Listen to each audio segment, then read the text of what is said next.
پر ولسمشر اشرف غنی جنرال خوشحال سعادت او اوعصمت قانعي ولې غوسه دي؟ ویډیو ضرور وګورئ او چینل هم سبسکرایب کړئ. د عامه ساتنې 15 لوړ رتبه مسؤلین مې څارنوالۍ ته معرفي کړل.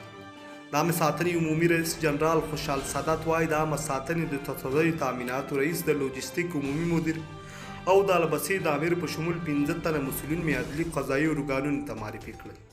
سعادت پر خپله فیسبوک پاڼه لیکلي زموږ د لومړنیو معلوماتو او ارزونې په اساس یادو کسانو د 10 زره څخه ډیرو نظامي درې شویو د حیف و میل او نورو نظامي 208 میلیون افغانیو پروژه تجهیزاتو چې د پکې د فساد ترڅنګ د وظیفوي غفلت او صلاحیتونو څخه د ناسمې استفادې په تور تورن دي.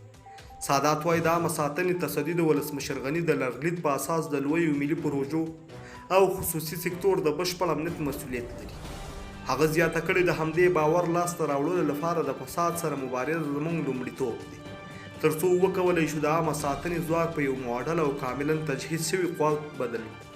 که څه هم نن د یوې بوډۍ خور د غم پر ټغر ناست یم او یو یاد یې ذهن پر هنداره رابرسېره کوم چې د چرګو په هګیو د مکتب کتابچې راته اخیستې، څیرې کمیس ته به یې پینې راته ګنډلې. کله چې به مې د امتحان اطلاعنامه ورته راوړه او په لوړو نمرو به کامیاب وم، جیب به یې له بادامو کیشتو او خوږو راته ډک.